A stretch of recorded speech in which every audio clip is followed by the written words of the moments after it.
Hello, happy St. Patrick's Day, topical Tuesday, March 17th, 2020. Steve Sipress here, and clients keep calling me. Been talking to my clients all day. Just about every single person, and especially every business owner, is completely affected by this panicdemic, as I call it, over this virus that is going to affect a lot more people a lot more negatively than it ever could just by the people that actually get it. Everything is being shut down. People are all at home going stir crazy, and they can't even watch sports on TV because there are no sports. They can't even go out to a movie because the movie's closed. Now you can't go out to eat. You can't go to a bar. You can't do anything. I played golf the other day. I'm thinking, when we pulled the flag out of the hole, hey, they say that this virus can live for 3 hours on a metal surface. So that means that how many guys had pulled that flag out of the hole in the last 3 hours? 100? Did I wipe it down? Did everyone wipe it down afterwards? Come on, the whole thing is nonsense. And but it is affecting everybody. So it's not nonsense that everyone's being affected by it, especially business owners. So a few things. First of all, they talk about this social distancing. Total BS. Grocery stores are going to remain open, right? And last I checked, nobody's 6 feet apart in a grocery store. I was in one after playing that round of golf on Saturday, came back, picked up a few things at the store, and there I am. There's the bagger, the checkout person, a few people behind me in line. We're all within a few feet. I thought you can't gather with a few people, and then I put my card in the thing to check out, and I tap on the keypad, and I'm like, oh, wait, how often have you wiped down this keypad? Oh, no, we haven't wiped. Right, but everybody comes through here, so it's all total BS. And to top it off, I'm flipping through the channels this morning only. I only flip through these days because I'm not only practicing social media distancing by not paying any attention to my feed on social media.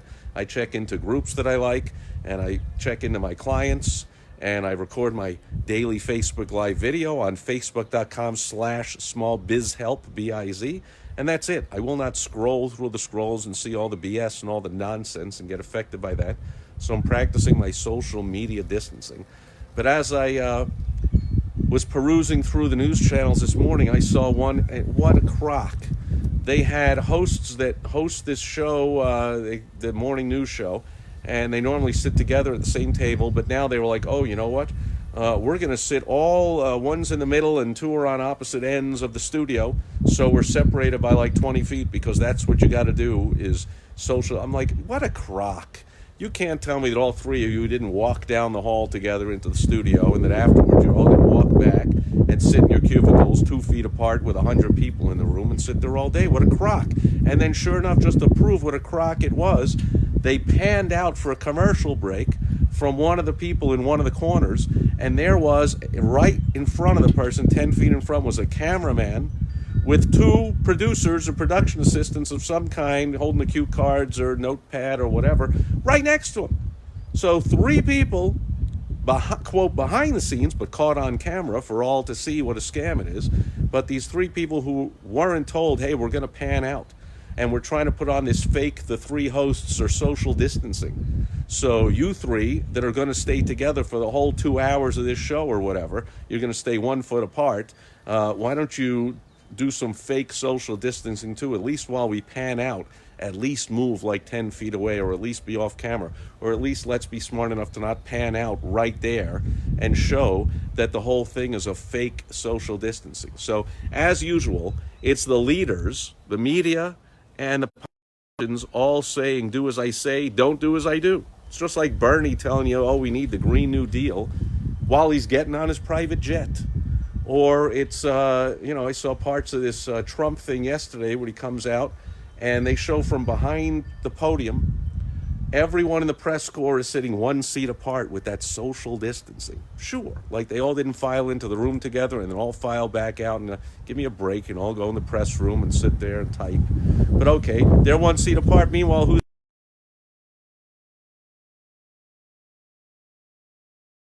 from the whatever, they'll all mismanage this thing incredibly, and they're not even, they haven't even gotten started yet with their mismanagement, I'm sure, but they're all shoulder to shoulder, the attorney general and the head of this and the head of that thing and the head of the what, and the infectious disease guy and this and that. They were shoulder to shoulder, they were an inch apart, telling us You got to stay at home. You can't go out to eat. You can't gather in a group of 10. I'm like, what about a family with 8 kids?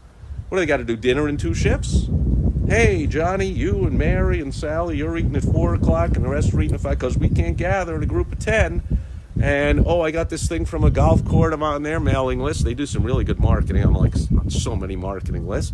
And they send out one, they go, oh, for everyone's protection on the golf course, we have disposable steering wheel covers we're putting on the golf carts after every round. So you don't have to be worried. And I'm going to wipe them down extra. I'm like, just shut up with the whole nonsense. I got a thing from a softball league I'm playing. Oh, no high fives will be allowed. Hand sanitizer in the dugout. No high five. You can't high five a guy after he hits a home run now. Really? But let me get this straight. The pitcher pitches the ball, and then the catcher catches it in his glove, and to throw it back, doesn't he touch the ball?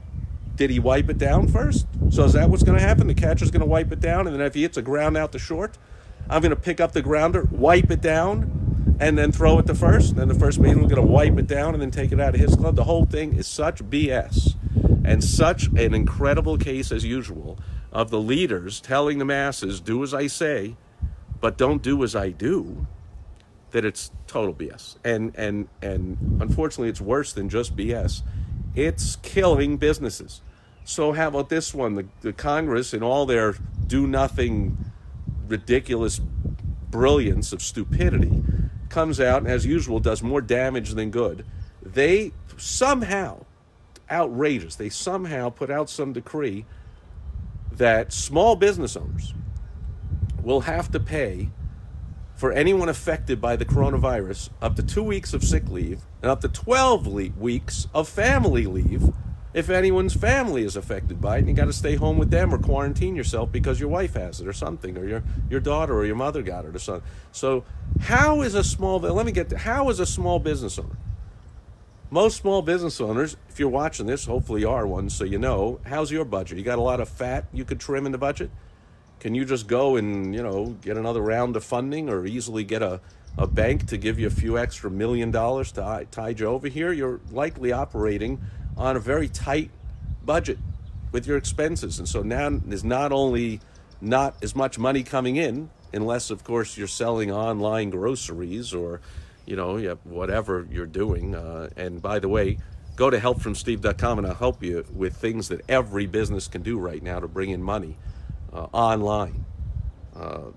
I've helped restaurants that are closed down. You can still be selling stuff online and making money, and you can not even sell any of your stuff online, and you can still bring in money online. So there's plenty of things to do. Go to helpfromsteve.com if you ever thought of doing it. Now is the time, because when things are shut down and they say for 2 weeks, then they say for 4 weeks.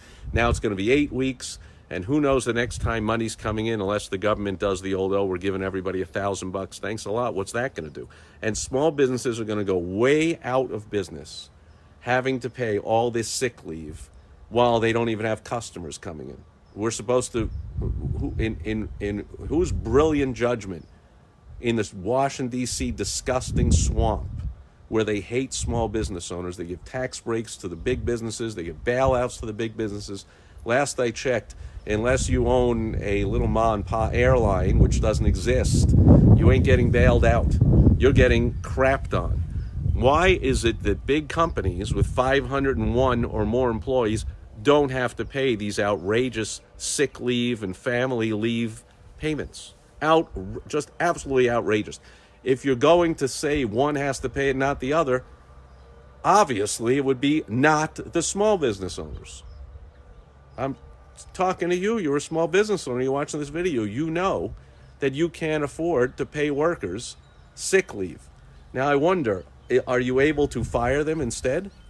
Or now can you be brought up on charges that you fired me because my wife contracted the coronavirus and tested positive and I got to stay home with her, and so you fired me? That's outrageous. So you better fire people now before this thing comes into effect, which is terrible. We don't want to fire people. We'd like to find any way we can keep them on the payroll and keep them doing at least something. But we can't afford to be paying for 12 weeks for you to not work, especially not when we're not even in business. So that's outrageous. And the politicians are all, well, we're going to fix that and we're going to whatever. Well, you already screwed it up. So you're going to fix something that you screwed up? You passed the bill. Now you got to fix it? What? How about you just stay away from everything? How about you just cut it out? And if I want to go to a bar, I go to a bar. You know, I was telling a client this afternoon, when I was a vendor in Madison Square Garden, one of my high school jobs, every winter there's a flu. It's even called the flu season. It's every winter. There's a flu going around. And I remember showing up once to work at a Knicks game or Rangers game or boxing or wrestling event or whatever it was, concerts, whatever. We work in the garden. And I'm going around selling the beer and the popcorn and the sodas and whatever. And I remember showing up and I'll be, hey, there's hardly any vendors here. Where are all the guys? Oh, guy, the flu's going around. A lot of guys are out. This was an extremely physically demanding job, right? If you ever watch these guys, maybe you haven't thought about it, but they are picking up and down trays of 40 pounds of food and drink and walking up and down stairs and yelling at the top of their lungs and walking around. So they're lifting up and down, walking up and down, and walking around for miles and yelling at the top of their lungs. So it's an incredibly strenuous job. And of course, if somebody's under the weather with the flu, they're going to stay home from that. They just physically can't do it. It's not they're staying home because they're doing social distancing BS. They're just staying home because they're under the weather. And then they said, yeah, plus, it's going around, and likely a lot of the fans here have the flu. And of course, we're going to be handling money back and forth with them and not wiping it down while they give me $1. I don't wipe it down and then give them the change and wipe it down before I give it to them. And by the way, yes, things were less than $1 in those days. We went to a game and bought a beer. Beer was 90 cents. Popcorn was 60 cents. So yeah, they were giving $1. I did not misspeak. Nowadays, beers are $7, $10. Hot dogs are $8. Back then, 60 cents. Anyway, I digress. I was like, you know what? I remember saying, you could tell me that every single fan in the arena has the flu. It ain't going to stop me from picking up my tray crap, walking around the stairs, the stands for 2 hours, getting my $40 and going home. Why is this so incredibly different? I predict it is not. So I predict that one of the turning points is you're going to see these famous people. You're going to see the basketball players that got it, the actors that get it, Tom Hanks, and now this, I forget his name, this guy that was going to be the next James Bond, this People magazine greatest looking guy in the world guy, like he just got it, I saw on the news. Like, they'll be over it in a week. And then maybe the tide will start to turn. The public will be on to the whole BS and go, hey, wait a minute. Sure, obviously, if I'm in a nursing home and I'm dying and I have a collapsed lung, then I get anything, pneumonia, cold, flu, this virus, of course, it could kill me. But if I am a normal person, can you let me go to a game if I want? Can I go out in a restaurant if I want? Can I go shop in a store if I want? Like, nope, you can't. That's outrageous. This is the land of the free. This is America. And we understand there are risks with all freedom. Today there's going to be more people, I predict, dying in car crashes than will die of whatever virus, whatever flu, whatever is happening. And I hesitated there because since everything's closed, probably less people are driving. But you get my point. More people are going to die every day from falling down a flight of stairs, slipping in the bathtub, crashing in a car. So we're going to say no more stairs? Stairs not allowed? Not allowed to walk up or down stairs. No more showers. Showers are not allowed. Every shower, it's a rule now. They all have to be rubber coated. No more porcelain in bathrooms. No more tile floors. Those all have to be rubber and carpeting and padding. And we're going to ban all cars. No more driving because there are car crashes. No, that's not the way we operate. Okay, we understand there are risks, and we assume the risk if we want. Heck, just going to a game. I studied that back in law school. Just going to a game, you assume the risk of being hit by a foul ball, for instance. We understand I might get hit by a foul ball. You can't sue the team if you get hit by a foul ball. At least that's 35 years ago. I don't know if I even remember it right, but I seem to remember that you understand you might get hit. It says so right on the back of the ticket, in case you didn't get it, that by going into this arena, you assume the risk of whatever. Maybe the vendor will drop a beer on you and you'll get wet. You can't sue the vendor for that. You're assuming the risk. Well, our daily lives, we're supposed to be allowed to assume the risk. I had an event that was scheduled for tomorrow morning, a workshop, where I was going to help a dozen business owners of how to navigate this panicdemic and serve their customers, patients, clients, members, prospects much better than anybody else could, and therefore to profit during all of the chaos. Notice I didn't say profit from the chaos. That's pretty crappy. I'm not talking about taking advantage of people. I would never do that. I'm talking about profiting during the chaos. There's certain things you can do. And again, go to helpfromsteve.com and I'll help you one-on-one with this. But I was going to host this little tiny event with 12 people. And the hotel calls me on yesterday afternoon, sorry, Trump just came out and said no gatherings of 10 or more. We have to cancel your event. And I had just been speaking to her that morning to coordinate everything, the coffee and the room setup and the numbers and whatever. And I'm like, gee, it must be kind of rough for you these days. They're canceling all the big conferences and all the weddings and any big gatherings of hundreds of people. And you're left with little events like mine with 12 people. Like, wow, you can't, how do they even, let you come into work? I mean, you got nothing to do except things getting called off and wondering whether we'll have the freedom to gather again. Isn't that the First Amendment, freedom of assembly? I guess the government can just take that away on a whim anytime they want. And they canceled my event, where it's going to be 12 people. And then I put out an email on Monday without watching the news. Trump had already come out and basically canceled my event. And I was like, such tough times, it was sold out. It's a $500 a ticket event. It was sold out. I'm going to give 3 people a scholarship and allow them to come for free. Respond to this email. And right away, I got a whole bunch of responses. But then when I checked my voicemail, one of them was from the hotel going, your event's canceled. I'm like, what? It was going to be maybe 15 people plus me. Maybe my beautiful wife, Michelle, would have come. There'd be maybe 17 people in the room. And then maybe when the guy comes in to clean up the coffee, there'd be 18 people in the room. And we can't have a maximum of 18 people in the room. We can't go into a hotel and walk through the lobby if we want. We can't go into the public bathroom in the hotel if we want. Why not? Why can't we make that decision for ourselves? Again, this is America. Last I checked, Bernie is not the president. This is not a socialist regime, and the government doesn't tell us everything to do. But we are like lapdogs giving into all that in this panicdemic, and we're panicking and let the government tell us that we can't do this, and we can't do that, and we can't do this. Trump goes, oh, you can't eat in a restaurant. Well, it's pretty easy for you to say because you get served by the nation's finest chefs, anything you want every night, and you live in the place you work, and you're surrounded by the best of everything. So what do you care if you don't get to go to a restaurant? Well, how about the restaurants? How about we're in America? Don't we get to do things? Don't we get to work? Don't we get to play? Don't we get to do what we got to do? No. Outrageous. So I suggest you practice social... Oh, wait, I touched my ear. Not supposed to do that. You can't touch your ear. You can't have an itch and touch your ear. Now I got to wash my hands with Clorox wipes, but you know what? They're all sold out. I can't even get them. The whole thing is outrageous. And the last thing I want to talk about is this telemedicine thing. So they're talking about, telemedicine and schools, kids learning from home, and doctors treating patients remotely through telemedicine. I was having this discussion with my beautiful wife, Michelle. I'm like, just like 9/11. After 9/11 and all the panic went away and we didn't think that, we were going to get terrorized and bombed out of existence, after a little while it wore off and we weren't so panicked anymore.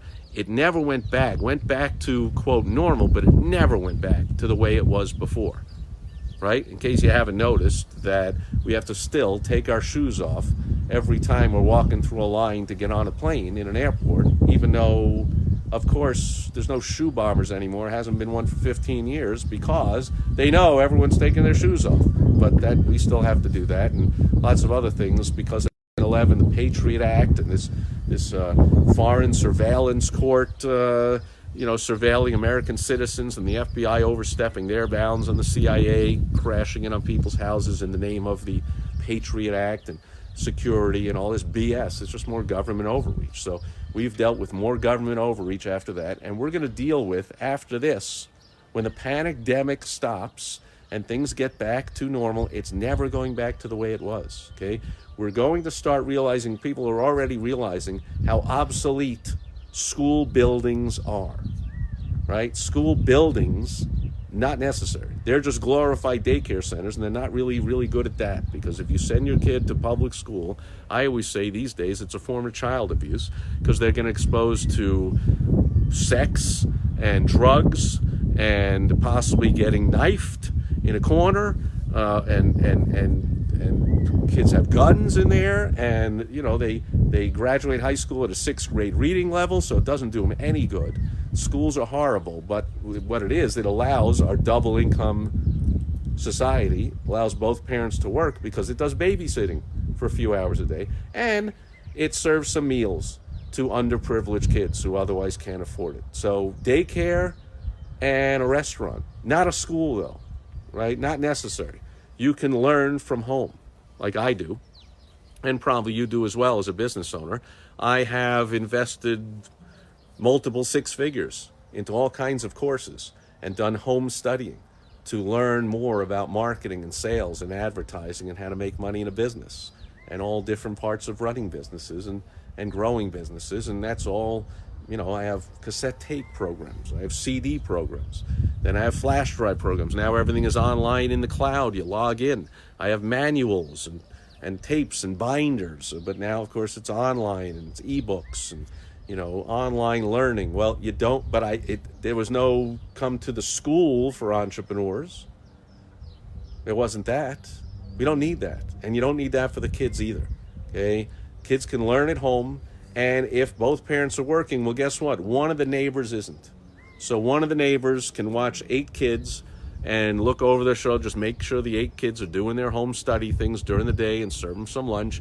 You can even maybe you could get 12 families in a neighborhood or an apartment building to switch off, and each mom or dad takes off 1 week every 12 weeks. And you get companies to understand to do that, because all kids are learning at home now. So people get to take off 5 weeks a year to oversee the 12 families. So maybe there's 20 kids that are all learning and they're eating lunch, and you got them for a week, and then it rotates to somebody else. Or maybe the grandparents watch them, or somebody. Or maybe there isn't a double income family and they watch them. But kids don't need to go to a school to learn. They don't even learn. And the same thing with this telemedicine. Telemedicine now, people can, get a thing set up in their home. A low-paid nurse can come in, hook somebody up to a machine, and then those results are going in real time right to an excellent doctor. So no longer do you have to be relegated to the doctor in your area. Hey, I got to find a good doctor in my area. No, you don't. You can get seen by a really great doctor who happens to be 1,000 miles away, but he'll spend 5 minutes with a patient, and therefore he can see 12 an hour, and in an 8-hour day he can see 100 patients a day, all over the country, through telemedicine, right? He gets the numbers, and he probably doesn't even need 5 minutes to say a few words and go, this and that, I see this, that, I'm going to get this to a specialist, boom, bang, boom. You don't have to go into a hospital. You don't have to, somebody doesn't have to, get you into a car with your cane or your walker or your wheelchair or this, or hobbling up there, wait in a waiting room for an hour around all other kind of sick people. You can just be at home. You can learn from home. You can get medical care at home. And in business, my point of this is, in business, you can outsource a lot of activities done in your business that will be done remotely. So a really dumb question that people ask me a lot is, hey, Steve, where do I find a good graphic artist in my area? Where do I find a good research assistant in my area? And I'm like, what a dumb question. I don't say that to them because that would be rude. I'm not a rude guy. I'm a straightforward, no BS guy. There's no need to be rude about it. But I'm like, that's the wrong question to ask. You don't need to anymore. The world's a big place.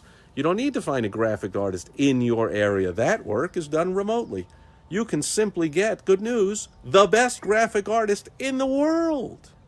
They can be anywhere in the world. In fact, you're at such an advantage if they live in another country where the cost of living is less, because now a graphic artist that lived in the U.S., that lived locally to you, would do a worse job, because they're not the best in the world. They're not in the top 100 in the world, but they're local to you. You'd have to give them office space. You'd have to pay them pay plus benefits maybe. Even if they just did it as a part-time gig, they wouldn't do it as well, and they'd have to charge more because they live in America. Cost of living is higher. But somebody living in India or living in Romania, or living in the Philippines can do it for a heck of a lot less. And you're even doing them a bigger favor, paying them $50 for that piece of work that took them a few hours is going to do a lot better for that person in the Philippines, can feed his whole family for a week for that. But if you paid that same $50 to somebody near you to do that graphic arts, you'd be underpaying them. They go, only $100? Man, I got to live. I got to work. So you can do a lot more better in the world by supporting people overseas. Now, I'm not talking about the way we outsource the making of all of our drugs and all of our necessary stuff to China. That's just pure stupidity. That's globalism stupidity.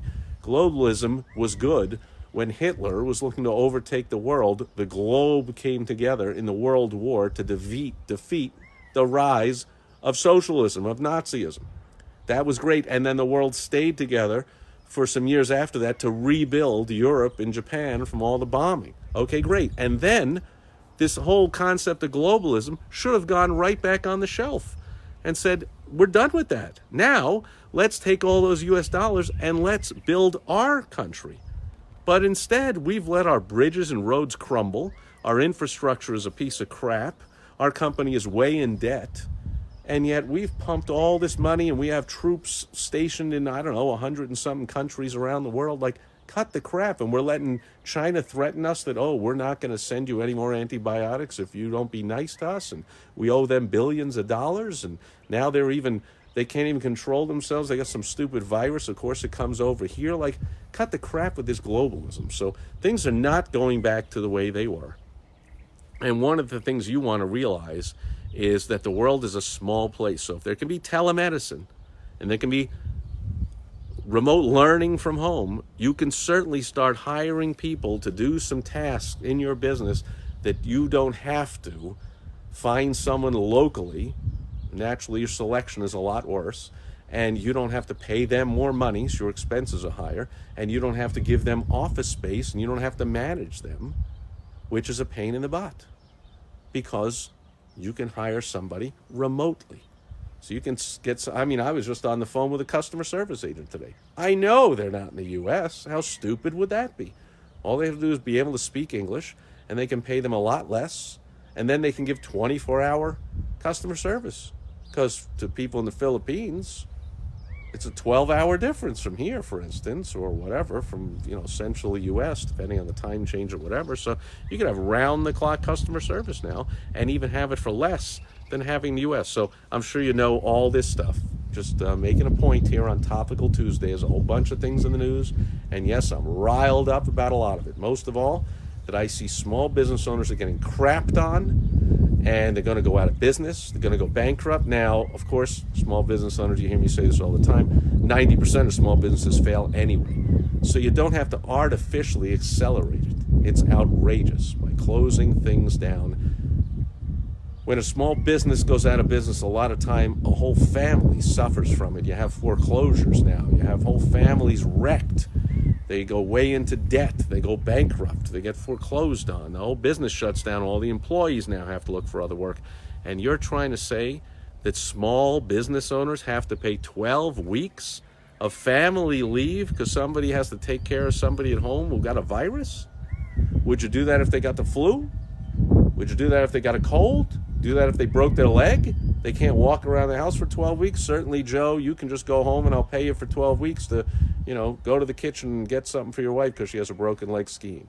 Like, cut the crap, okay? And to not do that for big businesses, but do it to hurt small businesses?